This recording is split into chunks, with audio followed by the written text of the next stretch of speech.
Kevin Lister, the former teacher, has been sacked for misgendering a pupil. Kev, don't say a word until I tell you can. Kevin, welcome to the programme. Thank you. Tell me the story, Kevin. What were you a teacher of, by the way? I taught maths, further maths and computing science at New College Swindon. Yeah. I was the programme leader for the A-level maths course. And as a young lady like yourself, how did you get into trouble? So, first of all, I'm not a young lady. Oh, sorry, I misgendered you. Misgendered him. So sorry about that. I must arrest you. Oh, you misgendered me and you got my age wrong. So I'm a 60-year-old bloke. He looks good. I had a 17-year-old female student who sent me a fairly short, curt message to say that she was now to be referred to as a male, and she gave me her new male name and basically demanded that I call her as a he, and she said in the letter that everybody else is doing the same, so it'd be kind of nice and convenient if you do the same as well. My immediate response to that was to raise a safeguarding concern, a formal safeguarding concern. So for teachers, if you have this, there's two things you have to do as a teacher. One is you teach truth.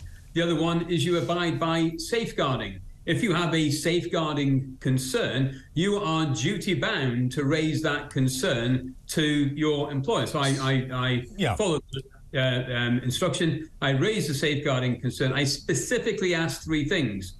I asked, did we have parental consent to do the social transition? Was she making an informed decision? And was there a risk that she would self-medicate with cross-sex hormones, basically take testosterone? How did it get to the sorry, because time is. How did it get to the situation where the school you worked for decided to sack you? What did they say? So I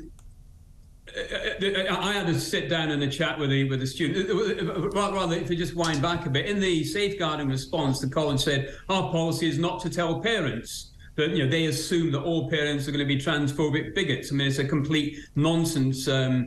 Broad brush sweep of everyone's parenting ability in the UK. So I said, well, if you're not going to tell the parents, I'm not going to go along with this. I had a short chat with her at the end of a class. I said, this is an extremely dangerous thing that you're doing. It's completely unfounded, high risk, and you need to make sure you're not getting pushed into it and that you are aware of the risks. She complained, you got sacked. When did you last work?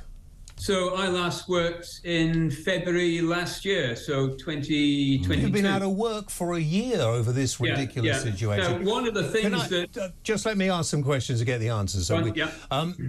One of the problems I have is looking at schools going on demonstrations, teachers leading them, teachers filling kids full of ridiculous stuff like they have with you.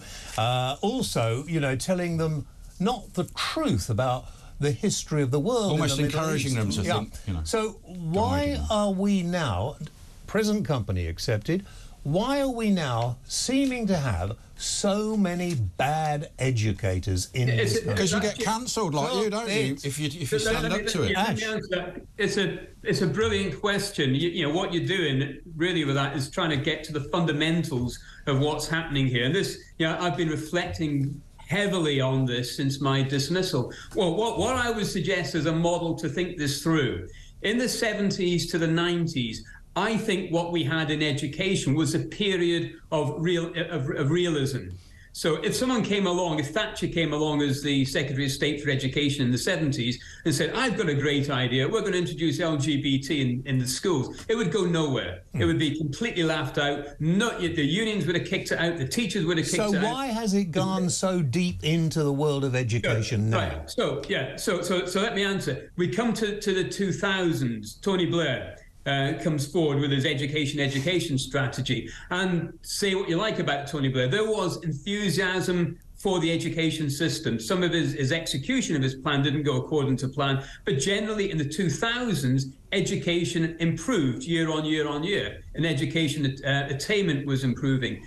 Come year 2009, 2010, then the education system changed again, and it did so in a way that was quite, it wasn't really very, very clear unless you actually had your finger on the pulse. 2009, 2010, the world wakes up to climate change. We introduce in that year every single school having to watch the Al Gore Inconvenient Truth. Yeah. The world wakes up to climate change. We have climate change protests up and down the world.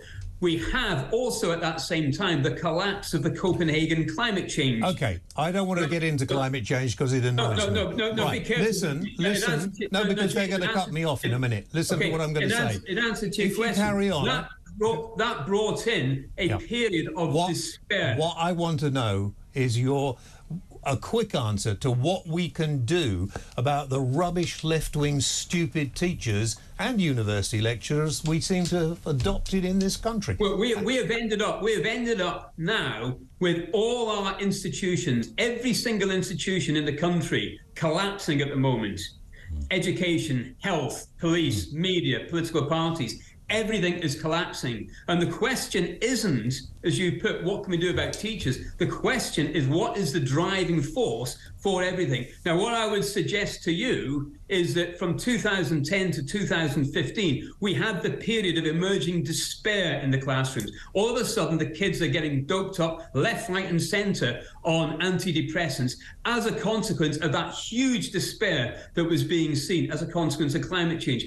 Come 2015, when the government and everybody else are trying to find some other way out of that despair, along comes the trans debate. Everyone leaps from despair into this trans, and we end up then moving into this period of psychotic collapse, which is a period that we're in now. And that has infused every single part of our political system, our parties, our education system, and we are now in this awful downward spiral. Kevin, I've got to go because we've run out of time and we actually do have a break.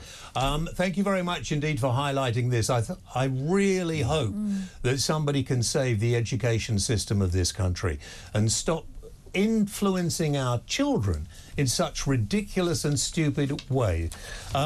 Lizzie and Henry, we're going to say goodbye. Thank you.